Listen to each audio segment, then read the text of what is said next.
જૂનાગઢ તોડકાંડમાં એટીએસને મળી છે મોટી સફળતા। તોડકાંડનો માસ્ટર માઇન્ડ એટીએસના સકંજામાં છે। બેંક ખાતા અનફ્રીઝ કરી તોડ કરવાનો આરોપ છે। તરલ ભટ્ટની પૂછપરછમાં થઈ શકે છે મોટા ખુલાસા। ગુજરાત એટીએસે સસ્પેન્ડેડ પીઆઈ તરલ ભટ્ટને ઝડપી પાડ્યા છે।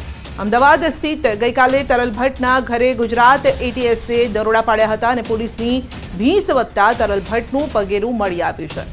એટીએસના હાથે થઈ છે ધરપકડ। અન્ય 2 આરોપીઓનું પણ પગેરું શોધી રહી છે એટીએસ। તરલ ભટ્ટની શરૂ કરવામાં આવી છે પૂછપરછ।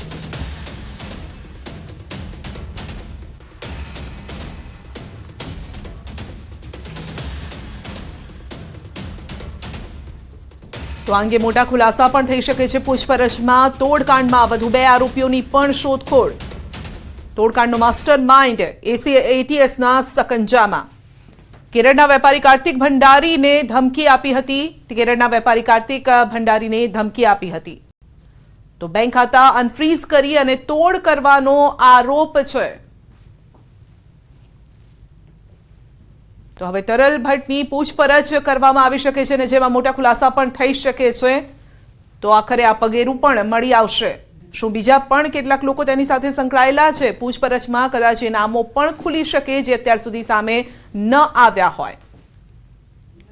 જોકે મોડસ ઓપરેન્ડી બેંક ખાતા અનફ્રીઝ કરી અને આખું કામ થતું હતું। તરલ ભટ્ટની પૂછપરછમાં હવે ખુલાસો થઈ શકે છે।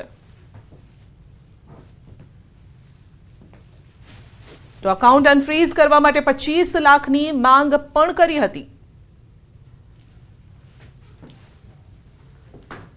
તોડકાંડનો માસ્ટર માઇન્ડ હવે એટીએસના સકંજામાં છે। અમદાવાદના તેમના નિવાસસ્થાન પહોંચી હતી એટીએસ, દરોડા પાડ્યા હતા અને ત્યારબાદ હવે સકંજામાં આવી ગયો છે તરલ ભટ્ટ, સસ્પેન્ડેડ પીઆઈ।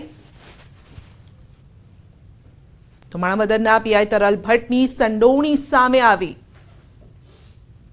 હવે પૂછપરછનો દોર પણ શરૂ થશે। તો જ્યારે આખો મામલો સામે આવ્યો ત્યારબાદ ટીમ બનાવવામાં આવી। ડીઆઈજી દીપન ભદ્રનના સુપરવિઝનમાં ટીમ બની હતી। તો એટીએસ આખા મામલાને જોઈ રહી છે અને હવે જોવાનું રહેશે કે પૂછપરછમાં કયા એ ખુલાસા થાય છે। શું બીજા નામો તેમની સાથે સંકળાયેલા હોઈ શકે છે કે નહીં? કેવી રીતે આખું ઓપરેશન ચલાવવામાં આવતું હતું? તોડકાંડ કઈ રીતે કરવામાં આવતો હતો? તો એ અંગે ખુલાસા થઈ શકે છે। જોકે આ મામલે તરલ ભટ્ટે જૂનાગઢ કોર્ટમાં આગોતરા જામીનની અરજી પણ કરી।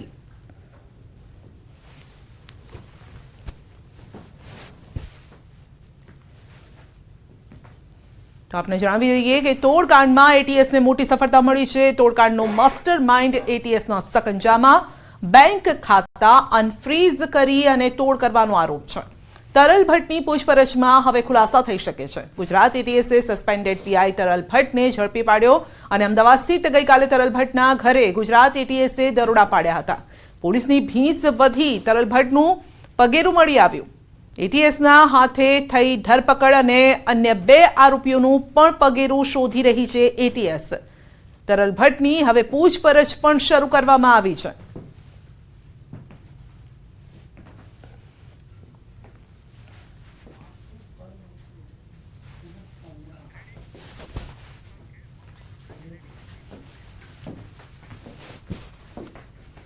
તો આ અંગે જે વધુ અપડેટ મેળવીશું સંવાદદાતા મૌલિક આપણી સાથે જોડાઈ ગયા છે અને આખો આ ઘટનાક્રમ કઈ રીતે હતો?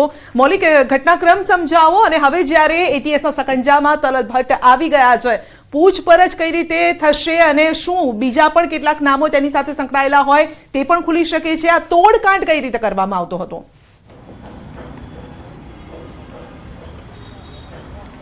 સંધ્યા, બિલકુલ 26 જાન્યુઆરીના રોજ જે રીતે એક ફરિયાદ દાખલ કરવામાં આવી જૂનાગઢના બી ડિવિઝન પોલીસ સ્ટેશનમાં, જેમાં 4 વ્યક્તિઓ વિરુદ્ધ ફરિયાદ દાખલ કરવામાં આવી હતી, જેમાંથી મુખ્યત્વે 2 પીઆઈ અને એક અજાણ્યો વ્યક્તિ અને સાથે એક એએસઆઈ દિનેશ જાની જે છે તેની વિરુદ્ધ ફરિયાદ દાખલ કરવામાં આવી હતી। આ તોડકાંડની ફરિયાદ એટલા માટે દાખલ કરવામાં આવી કે જે તે સમયે જ્યારે તરલ ભટ્ટ અમદાવાદ ક્રાઇમ બ્રાન્ચના પીસીબી વિભાગમાં હતા ત્યારે તેમને 1500 કરોડથી વધુનો એક જે તોડકાંડ સામે આવ્યો હતો અને તેમાં તેમની બદલી થઈ અને તેઓ જૂનાગઢ ટ્રેનિંગ સેન્ટર ખાતે બદલી કરવામાં આવી હતી। ત્યાં પણ આ જ પ્રકારનું કાંડ જે છે તે તેમને શરૂ રાખ્યો હતો। માનવામાં આવી રહ્યું છે કે જે રીતે એકાઉન્ટ ફ્રીઝ હોતા એ એકાઉન્ટને અનફ્રીઝ કરવા માટેની કાર્યવાહી જે છે તે કરવા માટેની તમામ જવાબદારી જે છે તે તરલ ભટ્ટ સંભાળી રહ્યા હતા અને તેના માટેના આદેશ જે આપવાના હોય તે તેમના મિત્ર વર્તુળ હોય કે તેમની જે સિન્ડિકેટ હતી તેમને આપતા હતા. મુખ્યત્વે તે જે તે સમયે તત્કાલીન પીઆઈ AM ગોહિલ જે છે તે જૂનાગઢ ખાતે સાયબર ક્રાઇમમાં ફરજ બજાવતા હતા અને તેમને આ અનેક એકાઉન્ટ ફ્રીઝના અનફ્રીઝ કરવા માટેના જે છે ડેટા તે તેમને આપ્યા હતા અને માનવામાં આવ્યું છે કે જે એક ભંડારી કરી અરજદાર પોતે હતા તેમને પાસેથી પણ 25 લાખ રૂપિયાની માંગણી જે છે તે કરવામાં આવી હતી અને ત્યારબાદ આ 25 લાખમાંથી વિવાદ વકર્યો અને તે ફરિયાદી પૈસા નહોતા આપવા માગતા, જેને લઈ અલગ અલગ જગ્યાએ તેમણે ફરિયાદ પણ દાખલ કરી હતી.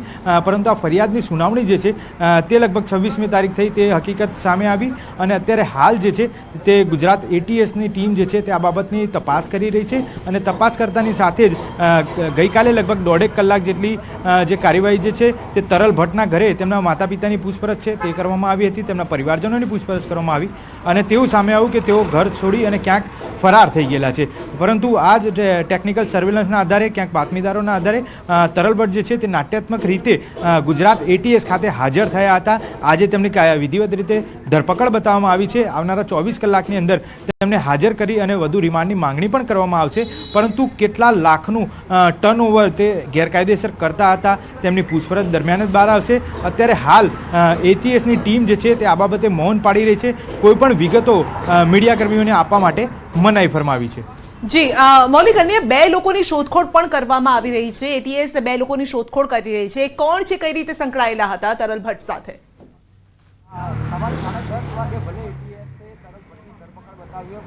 બિલકુલ સંધ્યા, જે રીતે વાત કરી કે 4 વ્યક્તિઓ વિરુદ્ધ ફરિયાદ થઈ હતી તેમાંથી સૌથી પહેલા આરોપી કહી શકાય એ પ્રમાણે AM ગોહિલ, જેઓ સાયબર ક્રાઇમમાં જૂનાગઢમાં PI તરીકે ફરજ બજાવતા હતા અને આખો જ્યારે મામલો અરજદાર તરફથી સામે આવ્યો હતો ત્યારે એવો ખ્યાલ આવ્યો હતો કે સૌથી પહેલા જે આરોપી બને છે તે AM ગોહિલ છે અને તેના ASI તરીકે દીપક જાની જે છે તેમને તો જૂનાગઢ SP તરફથી સસ્પેન્ડ કરવામાં આવ્યા હતા અને તેમની ફરજ મોકૂફ પણ કરી દેવામાં આવી હતી. પરંતુ તરલ ભટ્ટ જે છે તે તરલ ભટ્ટનું નામ એટલા માટે સામે નહોતું આવ્યું કારણ કે સીધી રીતે કાર્યવાહીમાં સંડોવાયેલ વ્યક્તિ જે છે તે AM ગોહિલ હતા, દીપક જાની હતા જે ASI હતા. પણ આ અજાણ્યો વ્યક્તિ કોણ છે તે હજી સુધી નથી સામે આવ્યું. તેમની ધરપકડ બાદ જ ખ્યાલ આવશે. પરંતુ જેવી ફરિયાદ દાખલ થઈ 26મી જાન્યુઆરીએ બપોરે અને ત્યારબાદથી લઈ તમામ 3 આરોપીઓ જેમાં AM ગોહિલ PI, તરલ ભટ્ટ PI અને અન્ય એક આરોપી જે છે દીપક જાની ASI, આ 3 ફરાર થઈ ગયા હતા. તે પોલીસ પકડમાં નહોતા આવતા અને વિધિવત રીતે આ બાબતની જાણ છે જે DGPને કરવામાં આવી હતી અને DGPએ આ ફરિયાદની તપાસ જે છે તે ગુજરાત ATSને આપી હતી અને ATSને આપતાની સાથે જ આ આરોપીની ધરપકડ કરવાની તેમની પૂછપરછની કાર્યવાહી જે છે તે ATSએ શરૂ કરી દીધી હતી અને ગઈકાલે લગભગ 1.5 કલાક જેટલા તપાસ જે છે કરવાના ચક્રો ગતિમાન કર્યા હતા ગુજરાત ATSએ અને તેમના ઘરની પણ તપાસ કરવામાં આવી હતી. જે CCTV ફૂટેજ પણ સામે આવે છે કે આખી ટીમ જે જી મૌલિક, આપનો આભાર અમારી સાથે જોડાવા બદલ. તો હવે જોવાનું રહેશે પૂછપરછમાં કયા મોટા ખુલાસા થઈ શકે છે. તો ભાવનગરમાં વ્યક્તિ પર જીવલેણ હુમલો થયો છે. હનુમાન ચાલીસા વગાડવા બાબતે હુમલો. વિધર્મી યુવકે જીવલેણ હુમલો કર્યો છે. હુમલાના CCTV ફૂટેજ પણ સામે આવ્યા છે. કુંભારવાડામાં સિલાઈની દુકાન ચલાવે છે પીડિત. ઈજાગ્રસ્તને હનુમાન ચાલીસા ન વગાડવા માટે ધમકી આપી અપશબ્દો બોલી જાનથી મારી નાખવાની ધમકી આપી હતી. તો CCTV પણ સામે આવ્યા છે. વિધર્મી યુવકે જીવલેણ હુમલો કર્યો અને મુદ્દો હતો હનુમાન ચાલીસા વગાડવાનો. તો જાનથી મારી નાખવાની ધમકી પણ આપી. હનુમાન ચાલીસા વગાડું, બેધર્મી માણસોને તકલીફ પડે છે એટલે મને પેમેન્ટ ના પાડે છે એટલે એના હિસાબે હજી 21 તારીખના મને ઉપર કેસ કર્યો હતો. 21 તારીખ હું જમીન લઈને આજ આવ્યો. પહેલી તારીખે તો દુકાન કોની અંદર બેઠો હતો, ધંધો કરતો, કામ કરવા જતો હતો. તો મને એનો મુન્નાભાઈનો છોકરો એક આવીને પાઇપ લાઈન મને છે ને પાઇપ ગાળું બોલવા માંડ્યો. આમ બેનું આમો પાઇપથી મને ઘા કર્યા. રાજ્યમાં 5 દિવસ ઠંડીનું જોર ઘટશે. 3 દિવસ ગરમીની અસર રહેશે. અમદાવાદ, ગાંધીનગરમાં 17 અને 15 ડિગ્રી નોંધાયું છે તાપમાન. વહેલી સવારે સામાન્ય ઠંડીની અસર રહેશે, બપોરે ગરમીની અસર રહેશે. તો પવનની દિશા બદલાતા સવારે ધૂંધળું વાતાવરણ રહેશે. ફેબ્રુઆરી મહિનામાં વરસાદનું કોઈ પૂર્વાનુમાન નથી, કોઈ સિસ્ટમ સક્રિય નથી. ફેબ્રુઆરીના 3જા સપ્તાહથી તાપમાન ધીમે ધીમે વધશે.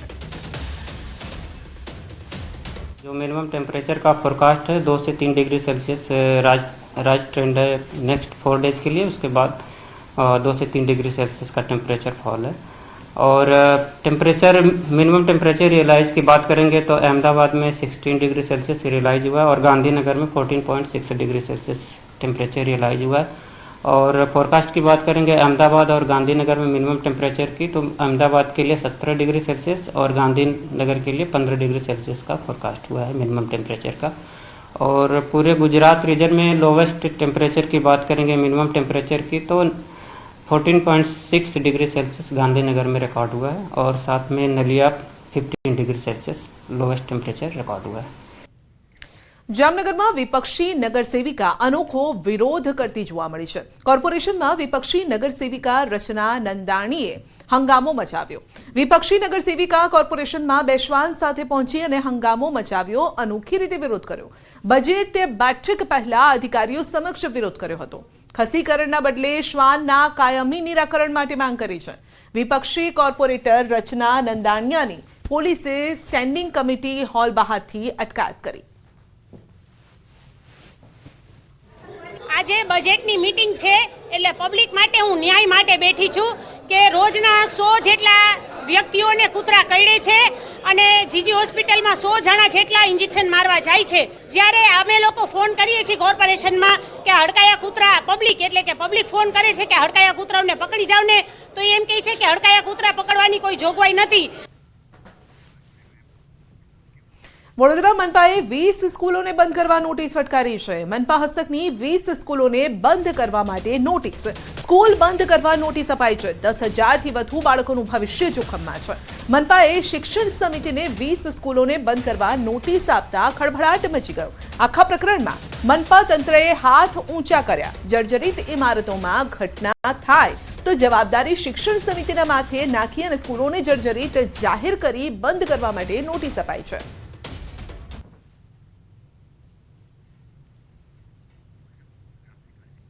તો મનપા હસ્તકની 20 સ્કૂલોને બંધ કરવા માટે નોટિસ ફટકારવામાં આવી છે। કઈ કઈ શાળાઓને નોટિસ આપવામાં આવી છે આપ સ્ક્રીન પર પણ જોઈ શકો છો।